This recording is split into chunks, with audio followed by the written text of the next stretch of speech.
Well, when I was 13, I was recruited from my house by a boyfriend. Basically, what happened was he convinced me that I'd be happier living with him than living at home. So I was having some problems at home, just normal teenage stuff, and I wanted to not follow any rules and stuff. And basically, he told me that if I moved in with him, I wouldn't have to follow any rules and I could do whatever I wanted. So I decided that was the best thing to do, and I ran away from home. And a week later, I was sold. Yeah. So I spent 20 years in the sex trade, and it's taken 20 years to get out of it. I was a 13-year-old, and I was pissed off at the world and rebelling against everything. And this guy had a really nice car and really nice friends. They're good-looking guy friends. He was 18. He was older.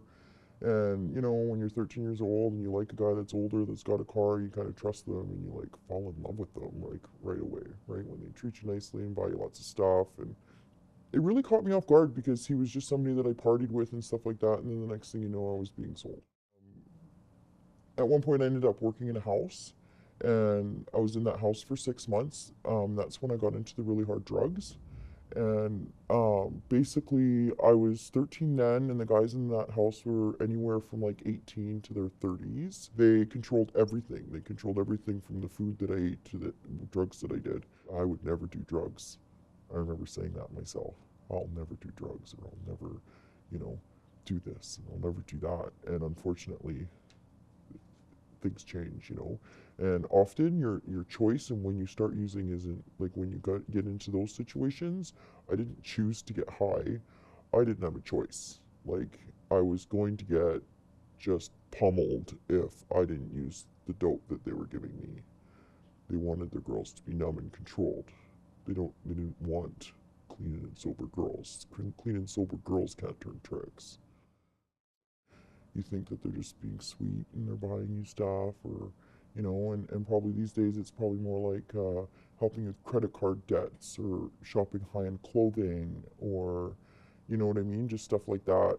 And you know, and you think that they're just being nice, so you know they can afford it and they love me, and next thing you know, it's something completely different. So you owe and you feel obligated, and you know they get girls to like fall for them so that the girls feel obligated. Oh, he's not going to love me anymore if I don't help him out, type deal. It's just a nightmare, right? So I just really feel like educating people on the realities of what it is out there. It's not just glory and money and parties. I know when you're a kid you think you know everything, and you think, you know, that won't happen to me until it actually happens to you. So you know, bear that in mind, right? Like the more kids know, the better decisions there's going to be, right?